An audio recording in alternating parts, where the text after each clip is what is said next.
Why do the nations rage and the peoples imagine a vain thing? The kings of the earth set themselves, and the rulers take counsel together against the Lord and against his Christ. So we have got hundreds and hundreds and hundreds of organizations that are working, in a sense, networking with each other to bring about a religious philosophy that will ultimately usher in the Antichrist. So when the Bible talks about the man of lawlessness, a one world government, a one world religion, you can bank on it. World government has been declared by some of the greatest leaders and influential minds of the last century. The focus of their desire is supposedly world peace. Albert Einstein said, mankind's desire for peace can be realized only by the creation of a world government. Einstein also declared, quote, there is no salvation for civilization or even the human race other than the creation of a world government. Meanwhile, Nehru, the leader of India during the days of Mahatma Gandhi, declared, I have long believed the only way peace can be achieved is through world government. We have arrived at a stage where the next step must comprise a world and all its states submitting to the authority of world organization. Mortimer Adler said, world peace is impossible without world government. And Sir Winston Churchill declared, the creation of an authoritative world order is the ultimate aim toward which we must strive. French President Charles de Gaulle seemed adamant when he said, nations must unite in a world government or perish. Walter Cronkite said concerning nuclear devastation that, quote, if we are to avoid that catastrophe, a system of world order, preferably a system of world government, is mandatory. The proud nations someday will see the light, and for the common good and their own survival, yield up their precious sovereignty, just as America's 13 colonies did 2 centuries ago. In 1992, Strobe Talbot, President Clinton's Deputy Secretary of State, was quoted in Time magazine saying, in the next century, nations as we know it will be obsolete.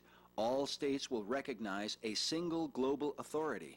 National sovereignty wasn't such a great idea after all. In December 2001, Edward Widmer, the president of the Illinois Division of the United Nations Association of the United States, said, quote, within 10 years' time, you're going to see the beginning of an embryonic world order.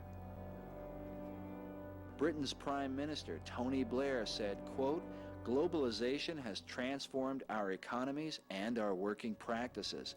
It is a political and security phenomenon. We are all internationalists now, whether we like it or not. We are witnessing the beginnings of a new doctrine of international community. While the quote that seems to consolidate them all comes from Robert Mueller, former Assistant Secretary General of the United Nations, who said, we must move as quickly as possible to a one-world government, a one-world religion, under a one-world leader.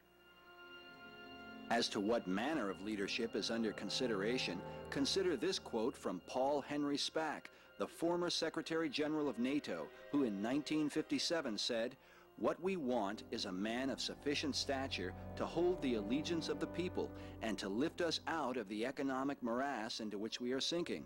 Send us such a man, and be he God or the devil, we will receive him. Late in the 18th century, a group known as the Jacobins, who brought about the French Revolution, said they were seeking to establish what they called a universal republic or a new world order. That very phrase has come to represent the entire march toward world government, the coming last day empire spoken of by the highest offices in all the world.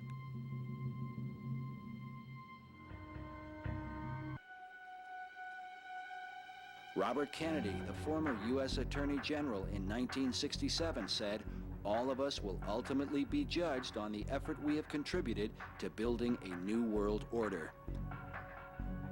In October 1967, Richard Nixon was quoted in Foreign Affairs saying, the developing coherence of Asian regional thinking is to evolve regional approaches to development needs and to the evolution of a new world order.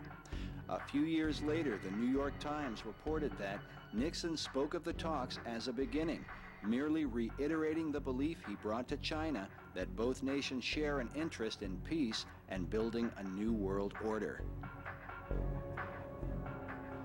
On July 26, 1968, the Associated Press reported that New York Governor Nelson A. Rockefeller says as president he would work toward international creation of a new world order.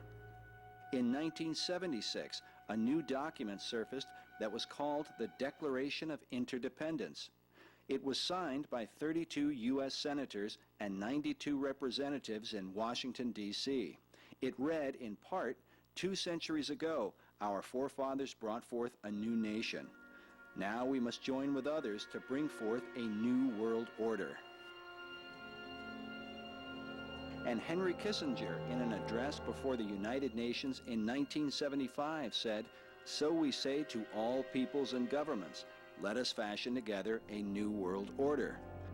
In 1994, Kissinger stated that the New World Order cannot happen without U.S. participation, as we are the most significant single component. Yes, there will be a New World Order, and it will force the United States to change its perceptions. This New World Order goal is supposedly for the good of all mankind, as Nelson Mandela affirmed in the Philadelphia Inquirer in October of 1994, when he said, "The New World Order that is in the making must focus on the creation of a world of democracy, peace, and prosperity for all." Democratic leader Richard Gephardt in the Wall Street Journal said, "We can see beyond the present shadows of war in the Middle East to a new world order where the strong work together to deter and stop aggression." This was precisely Franklin Roosevelt's and Winston Churchill's vision for peace for the post-war period. Even President Mubarak of Egypt is quoted in the New York Times saying that the renewal of the Non-Proliferation Treaty was described as important, quote, "for the welfare of the whole world and the New World Order." Also, before the United Nations in 1979, Cuban dictator Fidel Castro said, "We must establish a new world order based on justice, on equity, and on peace." Mikhail Gorbachev, the former leader of the Soviet Union, made this rather disturbing association when he said, "We are moving toward a new world order, the world of communism. We shall never turn off that road." Perhaps most troubling of all is this quote from Adolf Hitler during the Second World War, who said, "National Socialism will use its own revolution for the establishing of a new world order."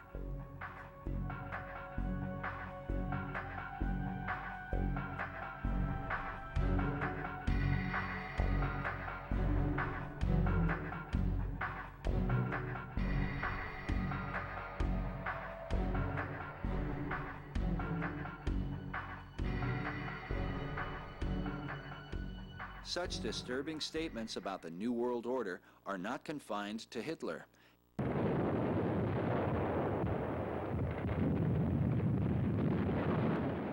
Historian Walter Mills, writing about World War I, described the efforts of Colonel Mandell House, the chief advisor to President Wilson, speaking of his hidden motive for involving America in the war.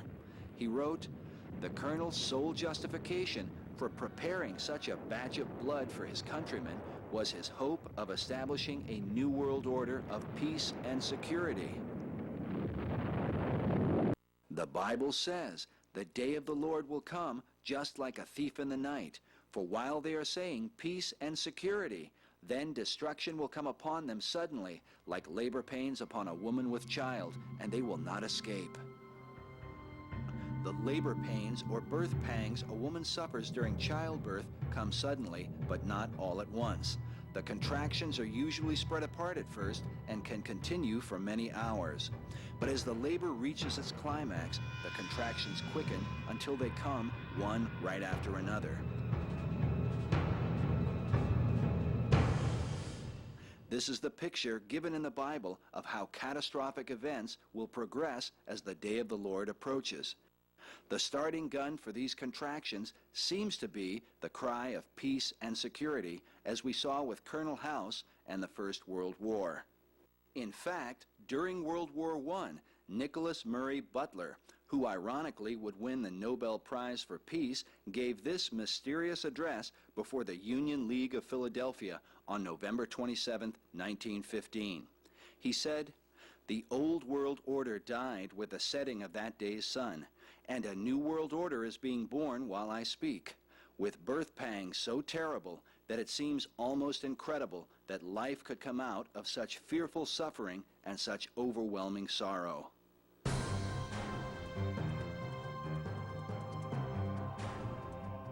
An estimated 16 million lives were lost during World War I. But the conflict to come would make the Great War pale by comparison.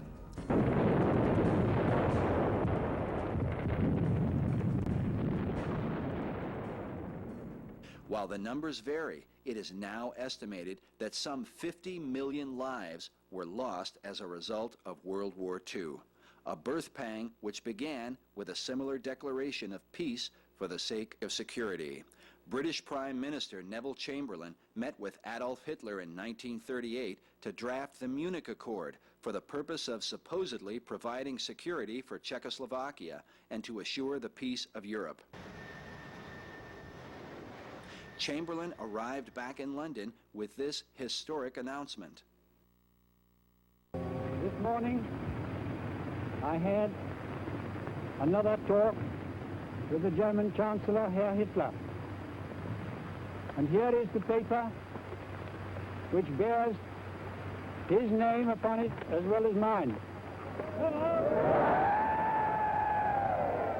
We regard the agreement signed last night and the Anglo-German naval agreement as symbolic of the desire of our two peoples never to go to war with one another again.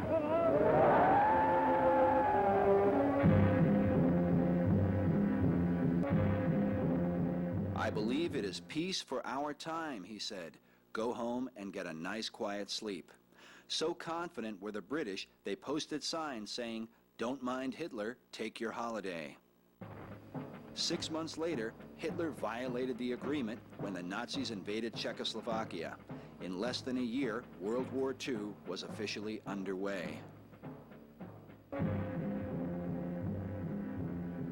Chamberlain's declaration of peace is today considered one of the greatest blunders of the 20th century. Can these events have been a foreshadowing of things to come? You be the judge as you consider this speech given by President George Bush Sr. when he spoke of the New World Order before the United States Congress in 1991. A new world order where diverse nations are drawn together in common cause to achieve the universal aspirations of mankind: peace and security, peace and security, freedom, and the rule of law.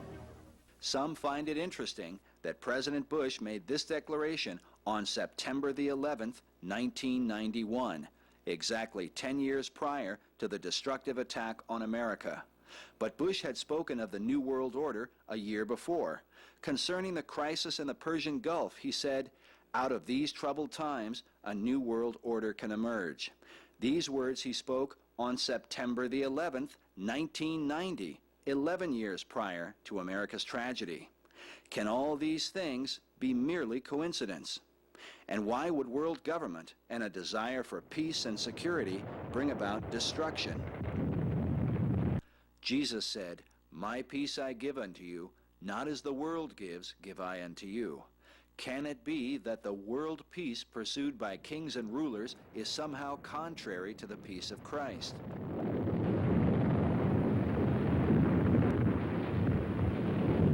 James Warburg of the Council on Foreign Relations, while speaking to the Senate Foreign Relations Committee on February 17, 1950, said, "We shall have world government whether or not we like it. The question is only whether world government will be achieved by consent or by conquest." An early warning against the tone of this movement was sounded by Congressman Larry P. McDonald, who even named some of those he deemed responsible when he said, "The drive of the Rockefellers and their allies is to create a one-world government, combining super-capitalism and communism under the same tent, all under their control. Do I mean conspiracy? Yes, I do. I am convinced there is such a plot, international in scope, generations old in planning, and incredibly evil in intent." Arthur Schlesinger Jr. in the July-August 1995 issue of Foreign Affairs said, "We are not going to achieve a new world order without paying for it in blood as well as words and money." Decades earlier, famed author H.G. Wells, who wrote such works as The Time Machine and The Invisible Man, was also a member of a controversial group known as the Fabian Socialist Society. While his science fiction books are well known, Wells also wrote a little-known work titled The New World Order, published in 1939. In it he states, "Countless people will hate the New World Order and will die protesting against it." When we attempt to evaluate its promise, we have to bear in mind the distress of a generation or so of malcontents, many of them quite gallant and graceful-looking people. So affected was he by his research on the subject that author Ralph Epperson compared the New World Order to George Orwell's 1984. He said, "It might have been George Orwell in his book 1984 that best summarized what the New World Order had in store for the world when he wrote, 'If you want a picture of the future, imagine a boot stamping on a human face forever.'" Thankfully, the Bible tells us that the tribulation brought about by this New World Order empire will not last forever, but the Lord himself will intervene on behalf of those who put faith in him. But before that hour comes, Jesus said that the world would suffer affliction worse than any it has ever before seen.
Jesus said that everyone who does evil hates the light and does not come into the light for fear that his deeds will be exposed.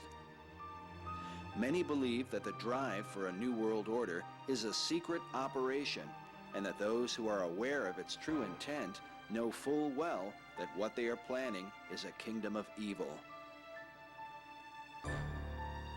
7 days before his tragic assassination, President John F. Kennedy is alleged to have said, "There exists in this country a plot to enslave every man, woman, and child. Before I leave this high and noble office, I intend to expose this plot." But Kennedy was not the first to speak of such things. John F. Hyland, the mayor of New York from 1918 to 1925, said, "The real menace of our republic is the invisible government, which like a giant octopus sprawls its slimy length over our city, state, and nation."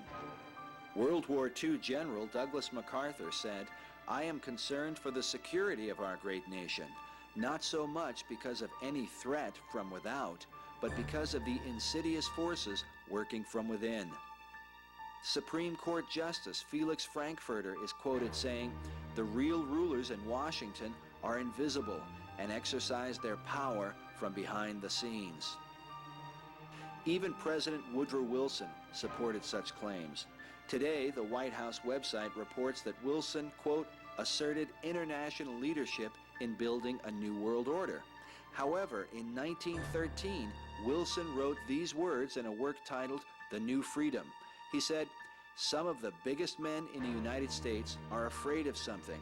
They know that there is a power somewhere so organized, so subtle, so watchful, so interlocked, so complete, so pervasive, that they had better not speak above their breath when they speak in condemnation of it."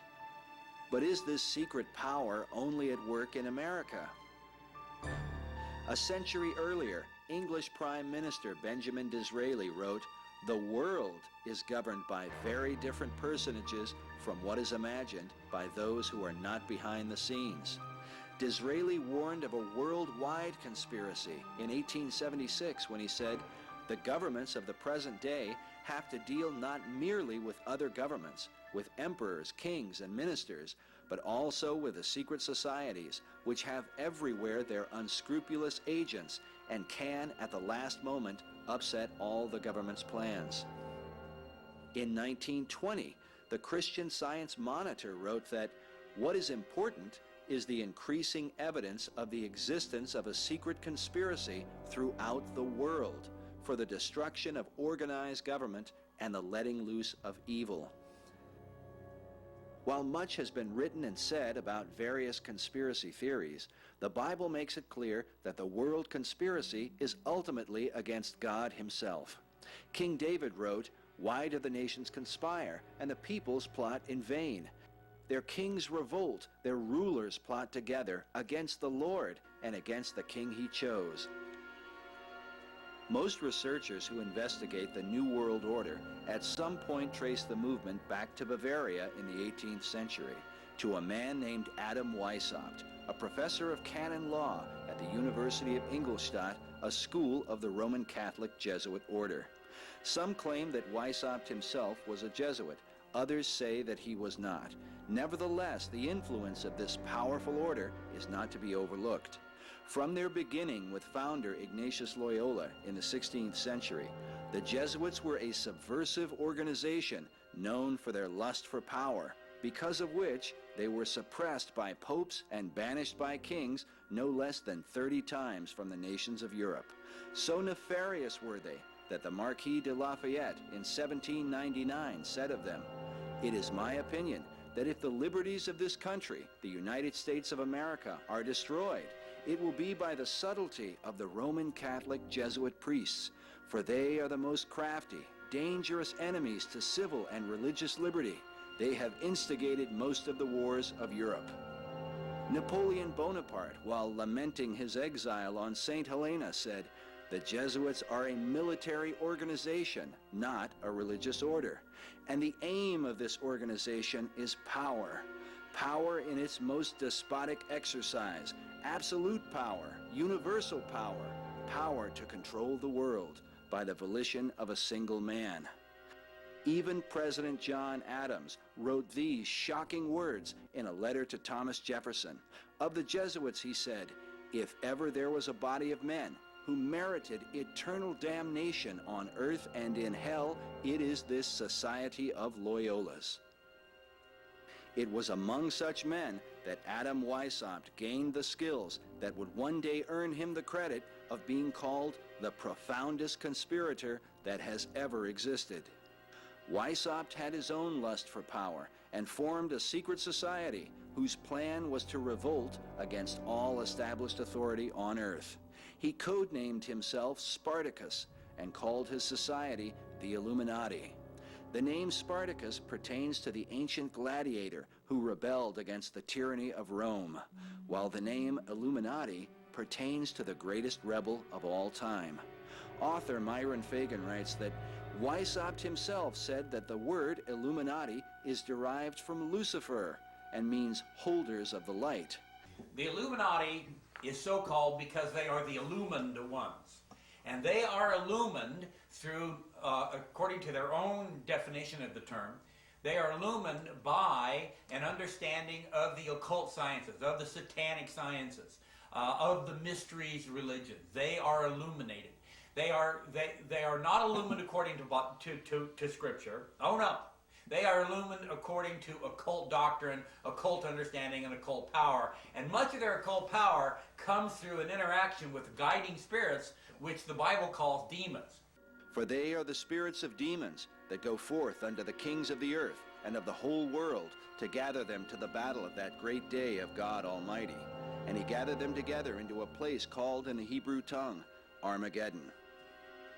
We read that Weishaupt began to write out the master plan that was designed to give the synagogue of Satan, so named by Jesus Christ, ultimate world domination, so they could impose the Luciferian ideology on the human race.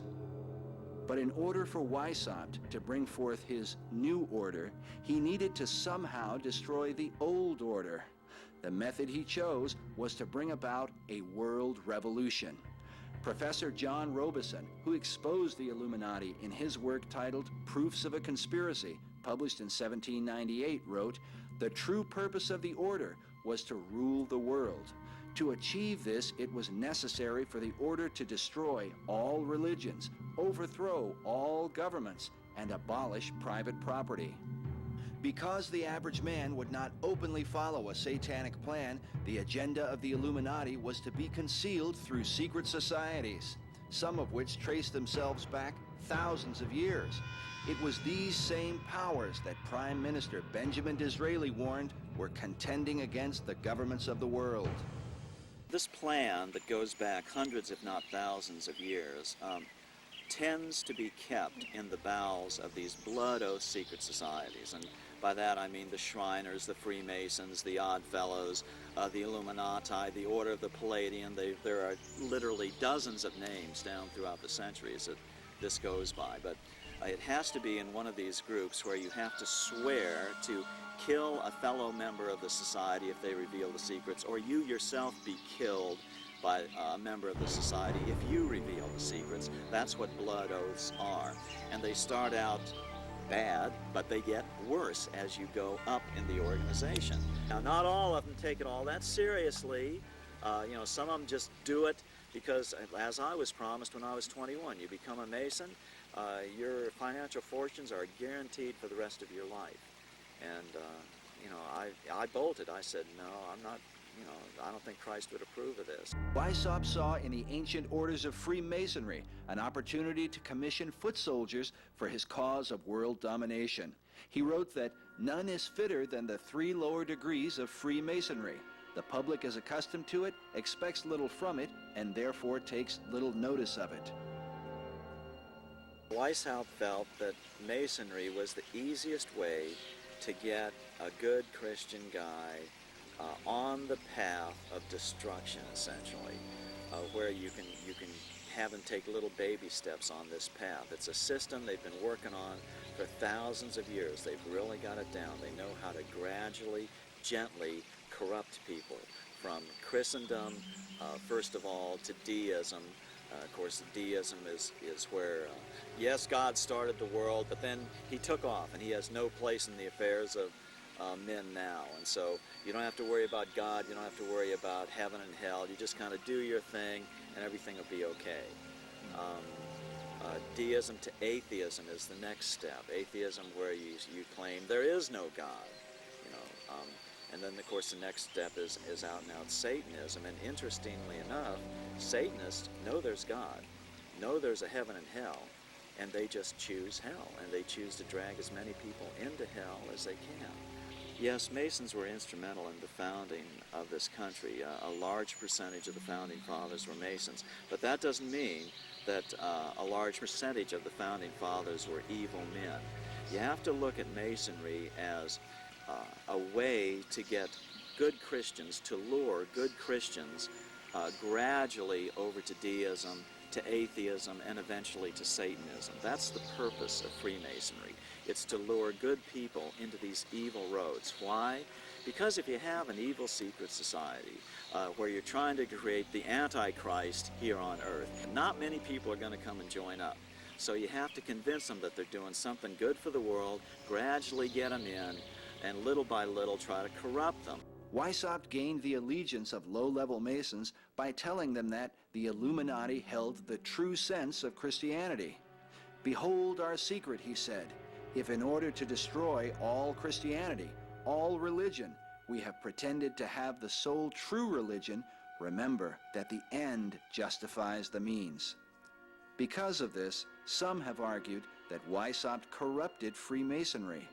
He didn't have to corrupt Masonry. Masonry is a corruption skateboard ready-made for his purposes. There's no difference with what Weishaupt did. He just put a name to it and he got caught. That's the only difference. That whole system, this what do you want to call it? A sleigh ride into hell, descent into hell, has always been in existence. It's just Masonry formalized it, categorized it, worked on it, perfected it, and then Weishaupt came along and said, well, now how do we make him go a little faster? That's all he did. The religion of Masonry, while often cloaked with Christian titles, is actually based upon the ancient mystery religion of Babylon and Egypt. These same mysteries governed the worship of Medo-Persia, Greece, and Rome. The mysteries are often symbolized by the all-seeing eye, sometimes called the Eye of God.